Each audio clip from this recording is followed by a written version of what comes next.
Welcome back to the studio. I've got a brand new challenge to share with you. It's the 100 Trees Challenge. Now, recently you might have heard about the 100 Heads Challenge. This one is exactly the same, except we're drawing trees or scenes with trees, and I'm going to be doing 100 of them. It's a long road ahead, and I thought, what better way than to create a drawing, a work of art here in graphite, working on paper. What better way than to have this journey represented by this road, this path leading into the light? Now, I deliberately started here with a full scene. Rather than tree studies, I want to take you on this little trip with me here, creating this drawing. And it's a fully fledged rendering depicting the scene in all of its detail. Now, I've shared some high-quality reference material to my academy for anybody wanting to follow along. You can have that royalty and copyright free, and it's over there on Tish Academy. But follow along here and have a look at some of these techniques. And this is my starting point. Now, look, I could already draw pretty strong. I had some ability there.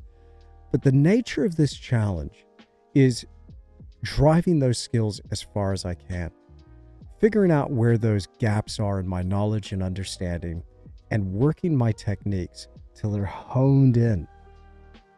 And I figured that starting off with a fully fledged scene was the way to go.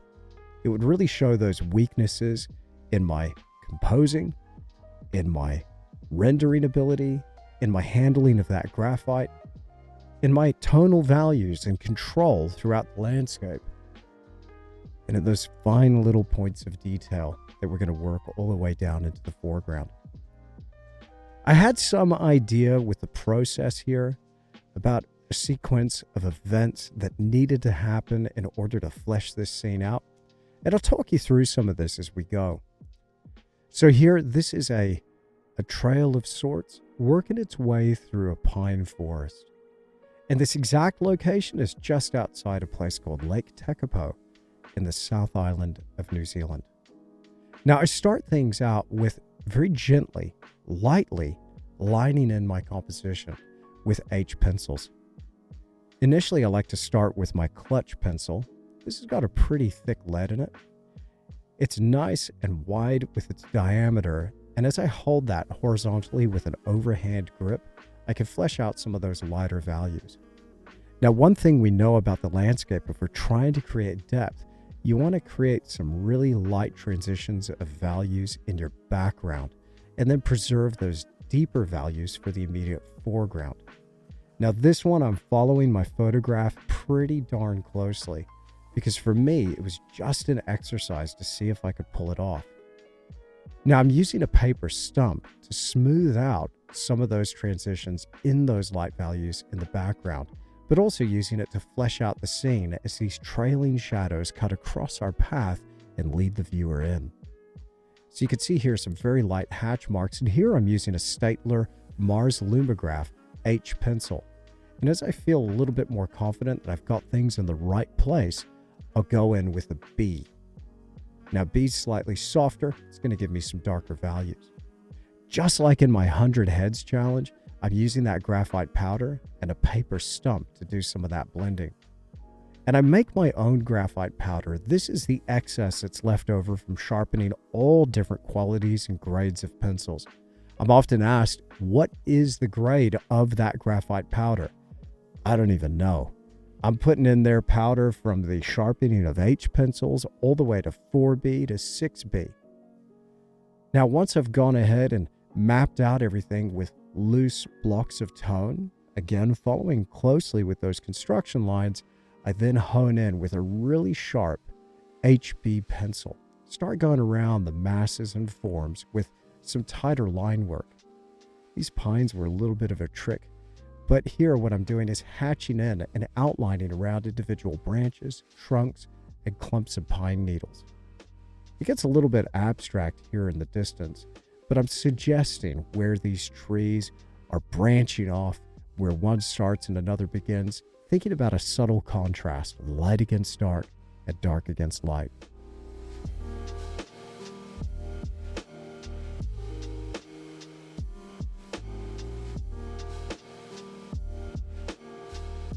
Now this drawing took quite a while. It was over several sittings that I created this.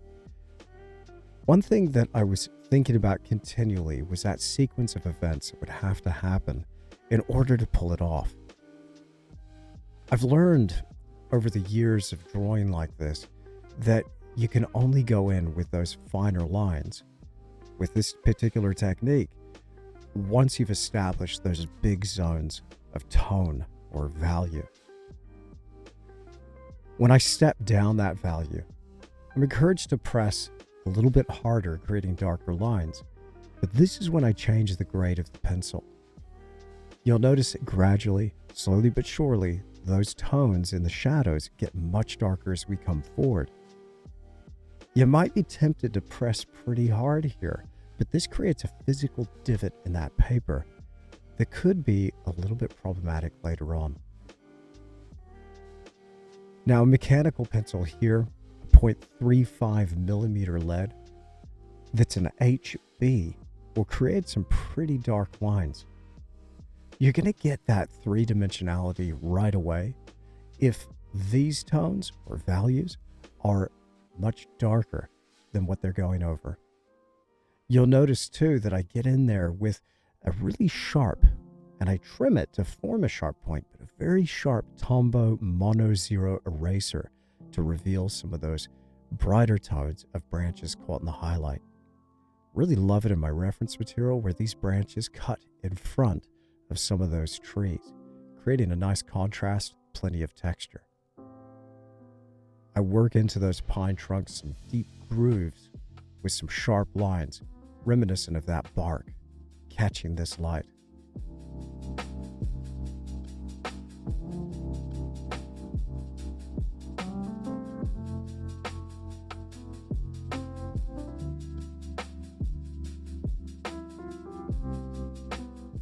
Having a paper shield like I'm using here, which is just a sheet of A4 printer paper, is really helpful. It stops me from smudging that drawing as I work. And I'm wearing this cotton glove also to just protect that paper. Our skin, as I've mentioned in other videos on drawing, has all kinds of oils and stuff in it.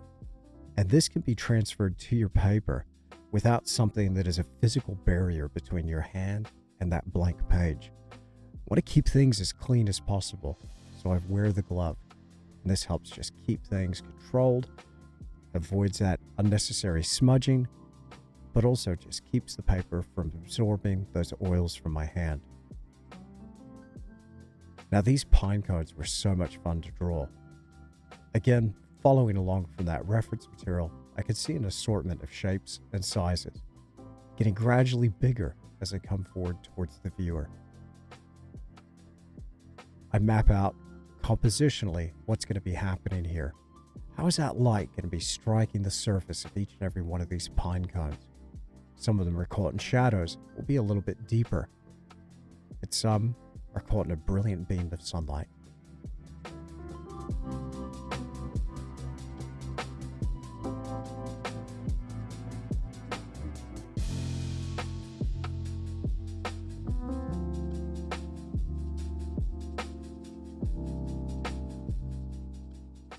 Now, you might know me primarily as an oil painter. I do all kinds of different things, from landscapes to portraits to still life. But I believe, truly, that drawing is such a fundamental skill that we need to develop, harness, and nurture. The better we get at drawing, the better our paintings are going to get. Drawing is absolutely a key component to painting. I've seen this exercise pay dividends at the easel, and it doesn't necessarily matter what I'm drawing. My hand-eye coordination is improving, and my sensitivity to value is also getting a bit sharper, and this ultimately winds up on the canvas. Now, of course, drawing in and of itself is a beautiful art form, but for me, this is something that I'm really concerned about, thinking about, and inspired by. I want to see how can this help improve my painting. It's also a nice way for me to explore ideas and compositions. that I might be able to touch on later on. Now, who knows? This might end up being a painting at some point. It's certainly got the bones for one. But I'm excited to see how the lessons I learned here can be translated with a paint and brush. Now I'm working with a much heavier grade of lead. Here, this is a B using a 0.5 millimeter Staedtler mechanical pencil. Just that subtle shift in the hardness of the lead is getting a bit softer now, so we're depositing more graphite. Now, the higher we get in those B numbers, the softer the lead and the darker the tones we can achieve.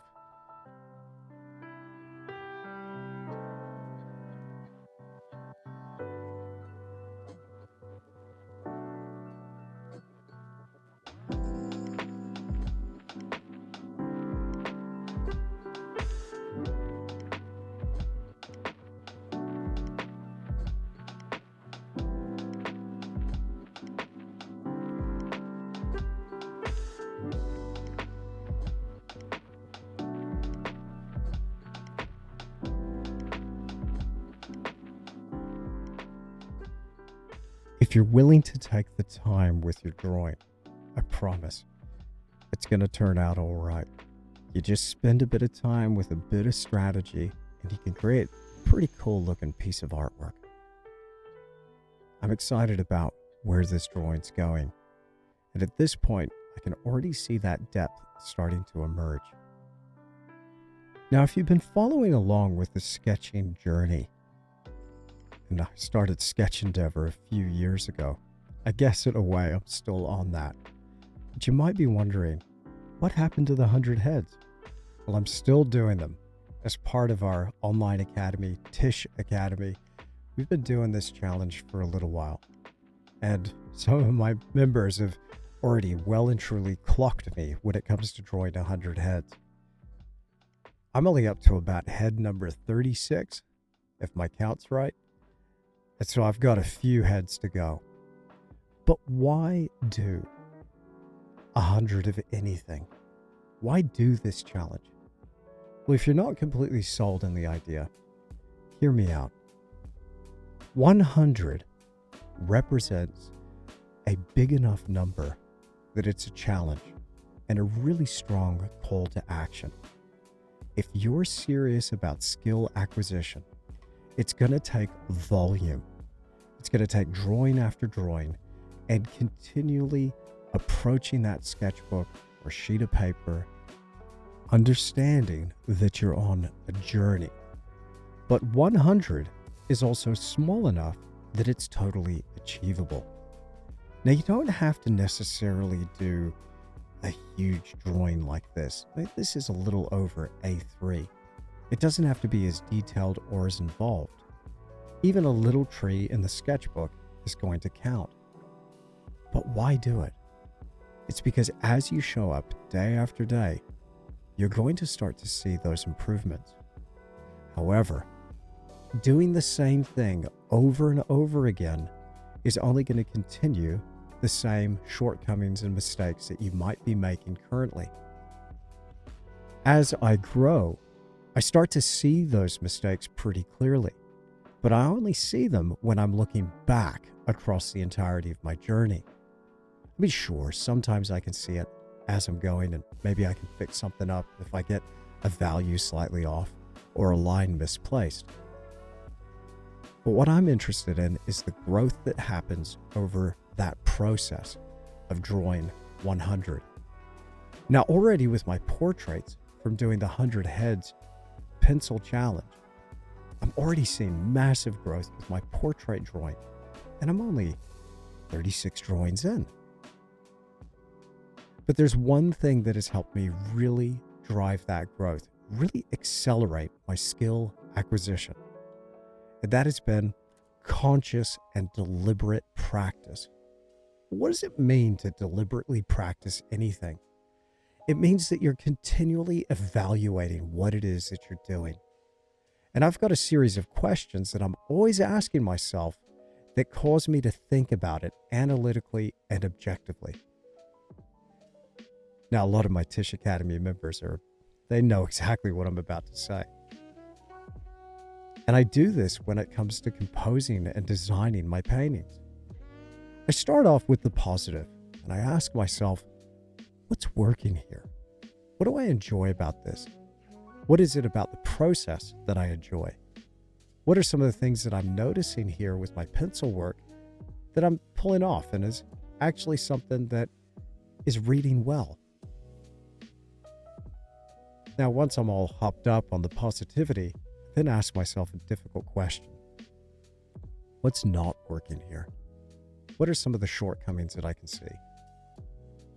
I think about this deliberately, and I try to shine a light on those areas that I consider shortcomings. And trust me, I have plenty. I don't have this all figured out, and I'll be the first to tell you that. I'm a long way from where I want to be. When I look at the drawings by John Singer Sargent, for instance, I notice a flow, a freedom, and an effortless quality to them, almost like they were breathed onto the page. My work really distinctly lacks that. Because I'm so analytical and I love detail, maybe it's just a different style. Maybe I've got a different approach. I certainly do. But there's something about that freedom that I really enjoy.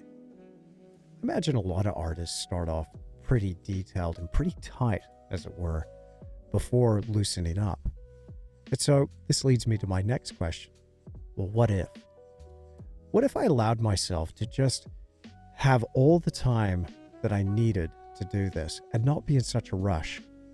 That's what I did here with this drawing of this, as I called it, Pinecone Road. I really took my time with it. But I imagine after doing 100 of these, I'd start to loosen up. I'd start to learn shorthand techniques for being able to achieve it a bit quicker and maybe even achieving a little bit more freedom. So that's an example of what I feel is working, isn't working, and then that what if question.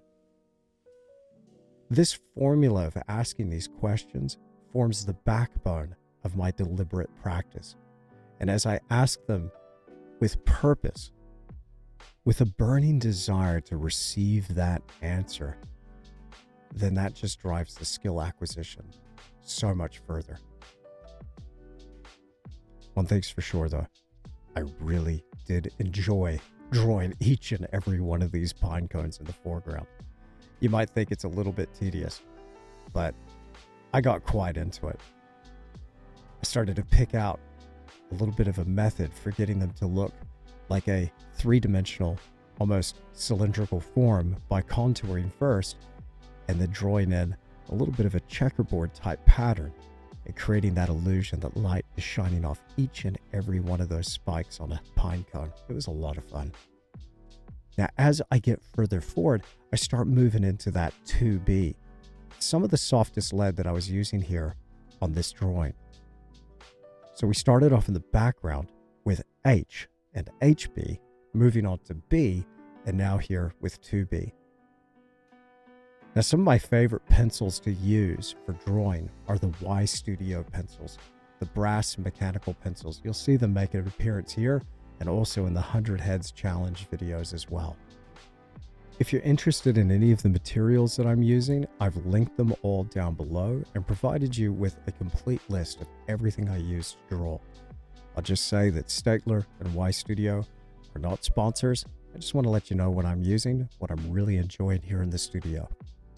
And I explain my techniques and materials a bit more in my latest blog post.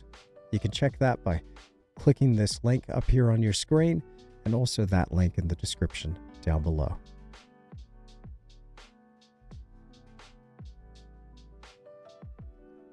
Working with a hatching technique over that loose, mapped out tone is really enjoyable. It's a great way for achieving texture.